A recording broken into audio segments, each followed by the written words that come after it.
Sir இப்போ தேவர் ஜெயந்திக்கு இன்னைக்கு Sengottaiyan TTV Dinakaran OPS சேர்ந்து போயிருக்காங்க. போனவங்க அந்த ரோகத்தை வீழ்த்துவதற்காக நாங்க 3 பேரும் சேர்ந்து தேர்தலை சந்திக்கிறோம் அப்படின்றாங்க. இது 4 வருஷம் சொல்லிட்டு தான் இருக்கிறாங்க. இப்போ இன்னைக்கு சொல்லிட்டு இருக்காங்க. 4 ஆண்டு காலம் தினம் பத்திரிகை தான் வருது, டிவியில் தானே சொல்லிட்டு இருக்கிறீங்க. இதே டிடிவி தானே பேசிக்கிட்டே இருக்காரு, இன்னைக்கே பார்த்துட்டு இருக்காரு. சசிகலாமா வரலையே, எனக்கு கேட்ட அளவுக்கு வரல. 3 பேர் தான் வந்தா சொல்றாங்க அப்படின்னு நீங்க தான் சொல்றீங்க. அது வெளியில வந்தா தானே உண்மை. நீங்க கற்பனையான கேள்விக்கு என்னால பதில் சொல்ல முடியாது. யாரு பேசிட்டு இருந்தாங்க? உள்ளாய் 3 பேரும் பேசியிருக்கிறாங்க. அவகிட்ட பேசினாங்களா? தவறான கேள்வி கேட்க வேண்டாம், உண்மையான கேள்வி கேளுங்க. இப்ப 3 பேர் செய்தியாளர் சந்திச்சுங்கிறீங்க, அது சந்திச்சிருக்கிறாங்க. நான் கேள்விப்பட்டேன், நான் பார்க்கல. 3 பேர் சந்திச்சிருக்கிறாங்க. அது ஏற்கனவே போட திட்டம் தானே. இன்னைக்கு நேரத்தை போட்டாங்க. அதிமுகவில் இருக்கின்ற பொழுது குடி பறிச்ச காரணத்தினால தான் நாங்கள் வெற்றி வாய்ப்பு இழந்துட்டோம். இப்படிப்பட்ட துரோகிகள் அதிமுகவில் இருந்த காரணத்தினாலதான் எங்களை 2021 ஆட்சிக்கு வர முடியல. புரியுதுங்களா? இப்ப 2 நாளைக்கு முந்தைய என்ன சொன்னார் ஓபிஎஸ்? இவரே அதிமுக கட்சிக்காரு, இவரே ஒருங்கிணைக்கின்றவர்.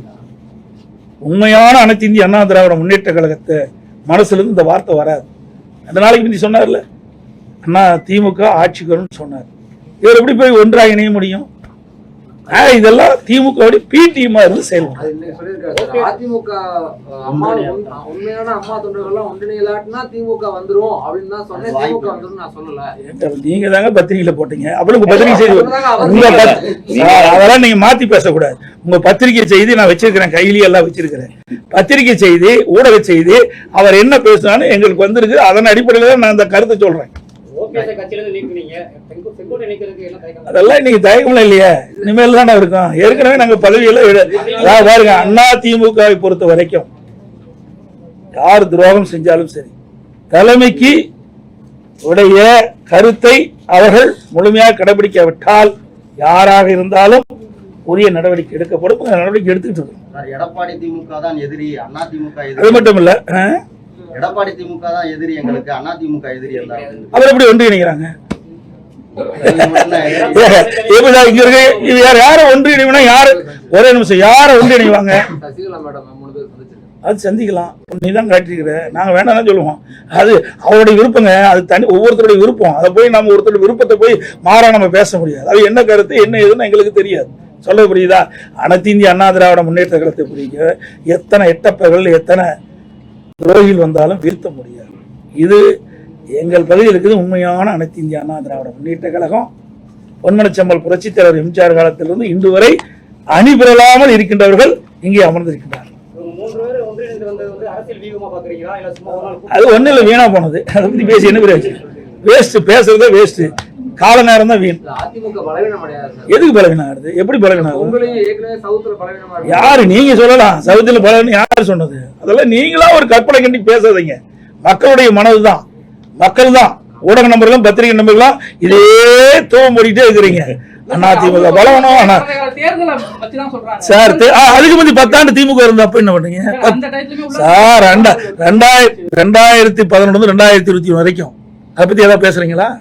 10 ஆண்டு காலம் பிரதான எதிர்கட்சி கூட வர முடியல திமுக. கருணாநிதி இருக்கும் போது நாங்க அப்படி இல்ல, பிரதான எதிர்கட்சியை வந்து அமர்ந்துக்கிறோம். 2021 75 இடங்கள் அதிமுக வெற்றி பெற்று இருக்குது. அப்படி இருக்கும்போது வேணும்னே திட்டமிட்டு அவ்வளவு செய்தி நீங்க பரப்பிட்டு இருக்கிறீங்க. அதுதான் ஏன்னா திமுக 2011 எங்க வந்தது? எத்தனை தேர்தலில் தோல்வி விட்டுறாங்க? அதை பத்தி ஏதாவது ஊடக ஏதாவது விவாதிக்கிறீங்களா? பத்திரிகை ஏதாவது போடுறீங்களா? ஆளுங்கட்சியா இருக்கும் போது அதிமுக விமர்சனம், எதிர்கட்சியா இருக்கும் போது அதிமுக விமர்சனம். அதிமுக கட்சி ஒன்று கட்சியிலா உங்களுக்கு ஊடகத்துக்கு செய்தி இல்லாம போயிருக்கு.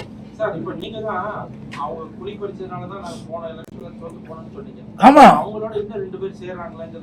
ஆமாங்க, அப்படி இருந்திருக்கிறாங்க. அப்படி இருக்காரு தானே?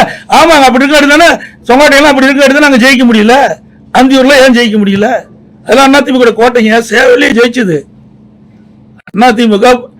2ஆக பிரிகின்ற பொழுது மாண்பு அம்மா தலைமையில் நாங்கள் சேவல் சின்னத்தில் போட்டிட்டு நான் அப்ப ஜெயிச்சேன். அப்போ அதிமுக சார்பா பெரியசாமி என்ற ஒரு எம்எல்ஏ வெற்றி பெற்றார். தனியா இருக்கும்போது அப்படிப்பட்டதுல 1020 ஓட்டுல தோத்தோம். ஆக இப்படிப்பட்ட உள்கொட்டு வேலை செய்யற காரணத்தினாலதான் அதிமுக 2020 ஆட்சி பிடிக்க முடியாத ஒரு சூழ்நிலை ஏற்பட்டது. இன்றைக்கு எல்லாம் தெளிவுபடுத்தி விட்டான். பயிர் செழித்து வர வேண்டும், அதில் இருக்கிற களைகளை எடுக்க வேண்டும்.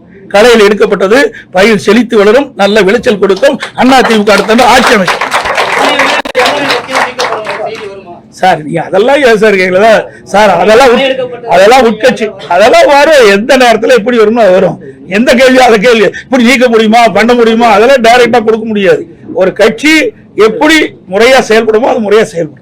செய்திகளை உடனுக்குடன் தெரிந்து கொள்ள கீழ்கண்ட கேபிள் மற்றும் டிடிஎச் நெட்வொர்க்குகளில் எம்நாடு செய்தி தொலைக்காட்சியை காணுங்கள். பாதகம் செய்பவரை கண்டால் நாம் பயம் கொள்ளலாகாது பாப்பா. மோதி மிதித்து விடு பாப்பா, அவர் முகத்தில் உமிழ்ந்து விடு பாப்பா. அண்மை செய்திகளை உடனுக்குடன் தெரிந்து கொள்ள இணைந்திருங்கள் எம்நாடு தொலைக்காட்சியுடன்.